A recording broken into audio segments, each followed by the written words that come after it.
Welcome to r/Entitled Parents. In today's stories, it's a spicy one, so strap in. A woman throws her baby in the deep end of a pool because it can swim. Uninvited relatives at my stepbrother's wedding. And a woman drives through a soccer field because she doesn't know how to drive a car.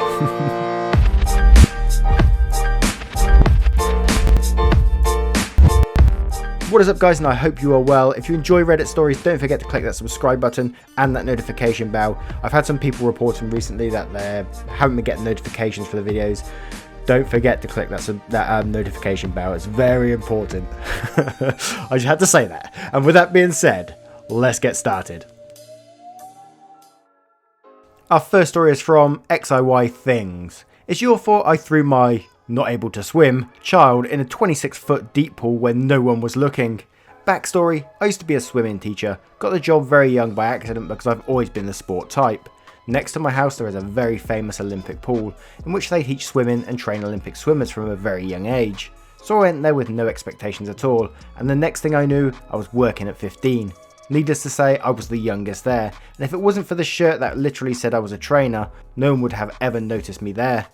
My job there was to take care of and teach babies how to swim from age 3 to 5, about 20 kids per class, from Thursdays to Friday, from 2 PM to 6 PM.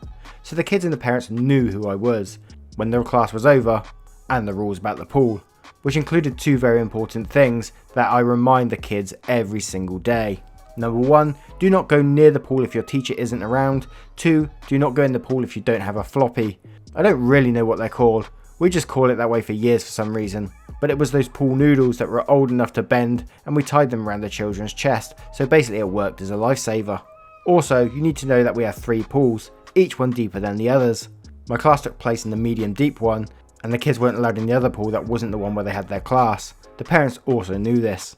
The story: as a baby teacher or any kid below 12 years old teacher, we weren't allowed to leave kids alone or send them away if their parents weren't there. This resulted in us waiting an extra 15 to 20 minutes for parents after our shift was done, which wasn't really that bad. And when we had to wait more than the parents had already called, and we just changed our clothes, the kids' clothes, and waited with the kids outside. In this story, this was not the case. I still had a 4-year-old boy under my care. It was 40 minutes past my shift. We were both wet, cold, and tired because we couldn't sit anywhere.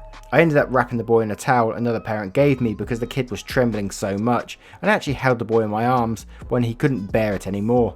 I swear that kid was about to faint from the cold, and I was already mentally preparing my first aid skills and no shame barrier to run to the nearest hospital in the swimsuit.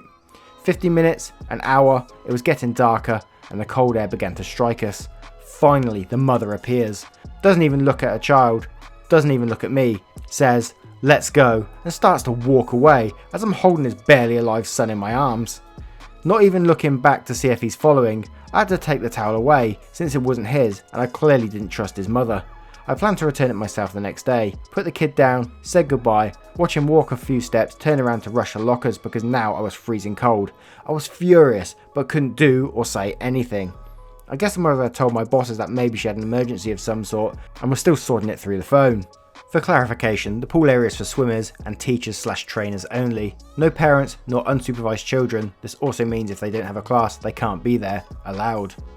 It's closed to the public, and the only way you can watch what's going on inside is by walking away from the building, going up some faraway stairs to get to the seats area where parents normally wait and watch a swimming class. The closest you can get to the pool in this area is by reaching into a sort of balcony with metal barriers, and they are still about 8 meters higher than the actual ground level where the pool is. I heard screams. It's hard to notice them at first because there's so much noise around between the water, the chit chat, and the trainers screaming, but the screams get louder. As I'm walking past the deepest pool there is, I notice the same mother from before, kneeling in front of the water, holding her cell phone with one hand and just kind of flopping her hand into the water. I follow her gaze and immediately drop my backpack and dive into the pool, where her kid is almost 10 feet down in the water. This boy didn't drown because of me. People were screaming because they noticed from the seats area. Someone had to rush to my boss's office and they had to call the pool paramedic. Other people were still trying to get someone's attention so they could help. And my 3 bosses, one of my co-workers, and other trainer and paramedic showed up at the exact moment I'm getting this boy out of the pool and started CPR to get the water out of his lungs. The mother just awkwardly stands there, looks at the back of everything in silence, and stands there. The kid is okay. They're wrapping him in towels and telling him everything's okay. People is still wondering what's happening and asking around. I take a moment to process everything, and I notice the mum is in the back staring at her phone. I snap. Cue the drama. The dialogue wasn't exactly like this since it happened about 3 years ago, but I still remember some of it. Me, a totally drenched in water, totally angry teenager. EM, entitled mother. I say, what the F? Why was your not able to swim son in the deepest pool we have, unsupervised? He was not unsupervised, I was watching him. He almost drowned. Yeah, well, that's not my fault. I pay the school to teach him how to swim, and I just want to record him swimming to show his daddy. He does it very well. Do you want to see? I stare blankly. She then shows me her phone with an actual recording of she telling her son to go in the water to show daddy how you look like a fish in the water. The boy repeating the exact words I told him every day about not going into the water without a floppy or a teacher nearby. The EM telling him it's okay because she's there. The boy saying he's scared, and then the mother literally pushing the kid. Record him, struggling for a while, awing as he was about to hardly float for around some minutes, and when he gets tired of moving his little arms and legs around to keep his head out of the water and trying to get to the edge, his mother pushes him away from the edge and he immediately sinks. And the video still lasts about 20 more seconds where the mother is just filming the kid sinking, and she's saying stuff like, "Look at me, daddy, just like a little shark." EM said, "I noticed he wasn't coming up, so I tried to grab his hand, but he was way down. Thank God you appeared at the right time." I'm dead silent. I should probably start swimming classes too, since I don't know how to swim. Do you know a good school? I have a death stare. At this point, I'm done with this woman. Do you even care about your son? This is the second time he's almost died under your supervision when you showed up an hour late after the class was over and didn't even apologise to me nor explain why you're late. I would really appreciate if his dad came for him after class because I swear I will never let this child go home with you. Pause breath. I realise something. Why'd you even push him into the water? He's 4. You know he does not swim nor float, or at least you'd known if you had minimum interest in his life. What the F? What the F? What do you mean? You're way too young to talk to me like that way, you little brat. My son is my problem and not yours. I didn't owe you anything. You didn't have the right or the power to prevent me from doing whatever I want with my son. And I couldn't jump in because I'd get my clothes wet and I'd have to drive home. Also, I had my cell phone in my hands. I'm visibly soaked in water from head to toes, in the clothes I'm supposed to walk home. I mutter F you and walk away. I don't know what happened next to EM. I approached the kid to say goodbye and check if he was alright. Grabbed my backpack, my boss jumped in to take care of the situation, and I started my 15-minute long walk back to my house. Although by the time I got home, I'm sure most of the water had evaporated from the way I was fuming. My boss filled me in the next day and said the mother was actually at the seat area by the time the class was over, and she got distracted with her phone the whole hour it took to notice the class was over, and that she had to pick up the kid. That she complained that I'd screamed at her, and after finding out I was an actual swimming teacher, she demanded I was fired. I was not. I actually got a raise. She threatened to sue the school because they had babies taking care of babies, and when confronted with the rule book about her breaking the rules and that she would be in trouble, not sure how the law applies to that in my country, for being in the pool area out of hours and nearly drowning her own son, she immediately erased the video, said we had no proof, screamed some more at my boss and walked away dragging her son with her. The kid never showed up to class again. Years later, I'm still salty about this whole situation. Co-workers told me that there was more to the story, but the bosses refused to say anything about what happened next with the mother. I did get a warning for how I talked to the parents, but it was kind of like, just don't scream what the F at them. And I wasn't in any real problem, since I didn't have my uniform on. So in the eyes of witnesses, I was just a kid swearing at an entitled woman. Edit, a lifeguard pointed out I couldn't have performed CPR, and they are right. I didn't perform CPR, but I wanted to clarify that in the post I'm not a native English speaker and I lack the knowledge of the correct term for what I did. I just wrote CPR so people could understand and assume what happened more easily. But just in case anyone ever experiences this, if you save a person who is drowned and they probably have water in their lungs, do not perform CPR. First check if they are breathing. And a top tip at the end there. I like that. But what a crazy woman. Push their child. I mean, whenever I go swimming and stuff like with nieces and nephews and things, and I see little kids swimming out of their depth, I immediately start panicking. And I've seen like parents just like watch their kids just walk out into the deep end and just walk underneath the water, and you think, what the hell are you doing? I actually got to pull a kid out of the deep end once, and the parent just stared at me like, what the hell are you doing to my kid? I was just like, oh, dude. Thank you very much for sharing that story. Absolutely brilliant, and well done for saving that kid's life.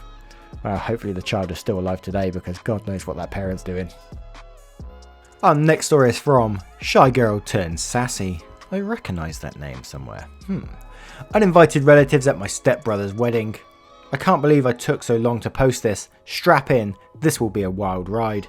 In November 2016, my stepbrother and SIL tied the knot. I didn't attend the wedding as I had work commitments, but my dad told me the gory details of the crap show that went down.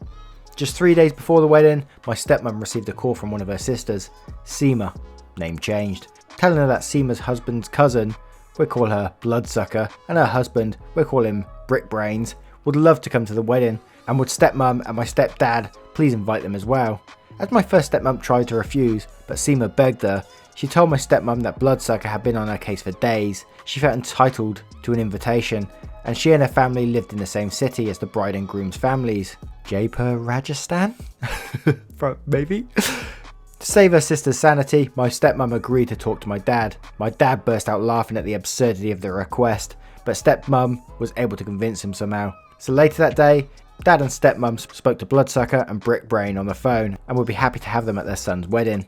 The fact that my parents agreed to this was insanely generous, but that's never enough for entitled assholes. Let me clarify that we're all Indians and this was a Hindu wedding. These weddings comprise of several ceremonies and can go on for several days. My brother's wedding lasted 3 days. All relatives were to arrive at the hotel the day before day one of the ceremonies, so when the relatives began pouring in, my parents expected 2 less familiar faces, i.e. Bloodsucker and Brickbrain.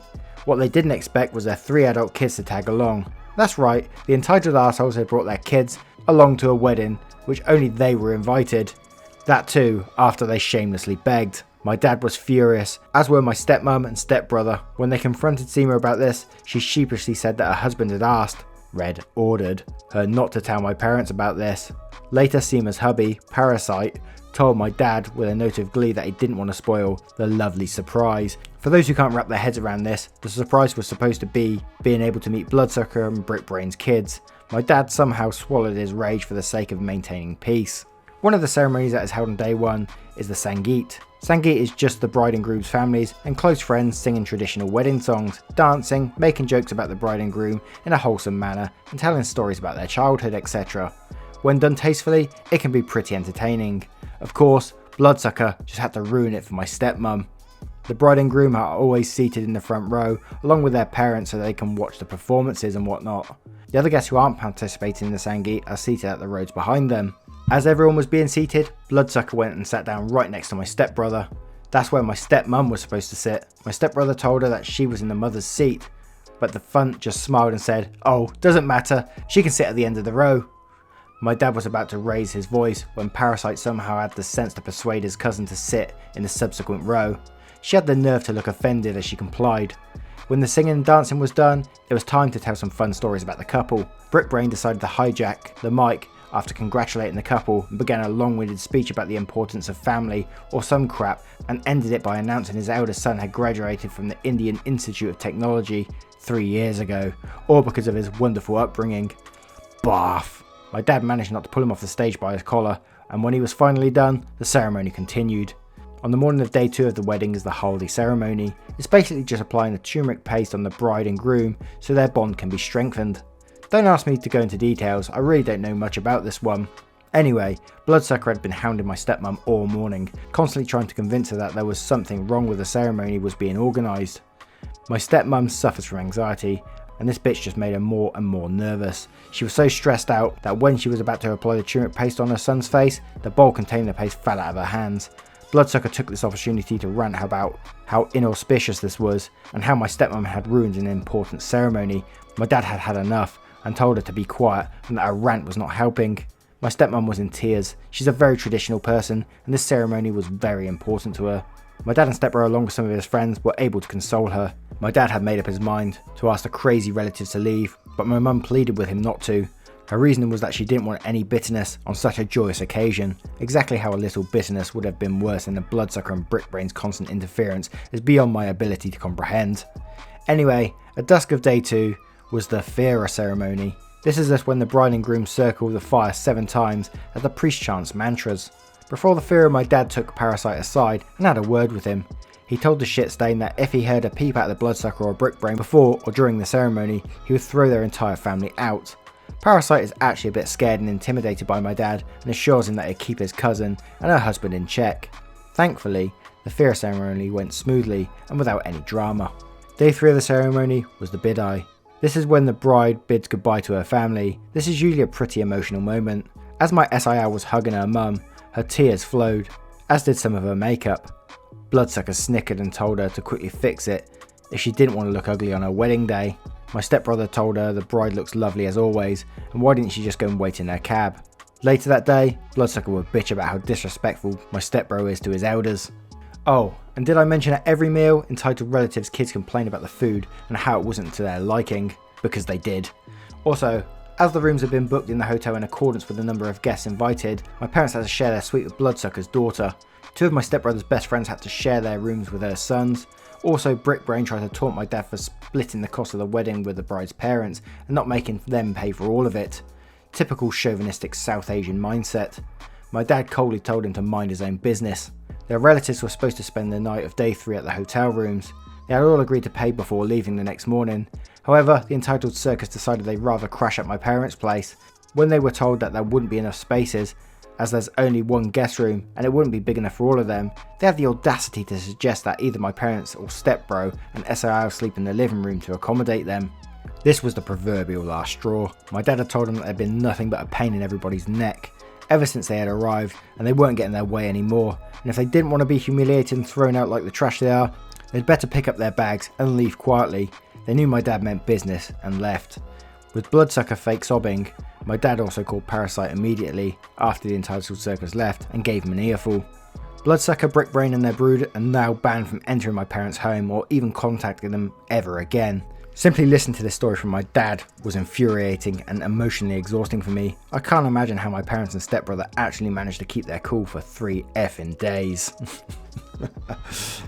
Damn, I didn't know Indian weddings went on for 3 days. I've heard of like Polish weddings, they can sometimes go on for days, but I didn't know that. I'd love to know if any of you guys actually know that. I'd love to know in the comments below, like some of the cool things that happen on those different days, because does it happen from like 9 till 9 at night? What?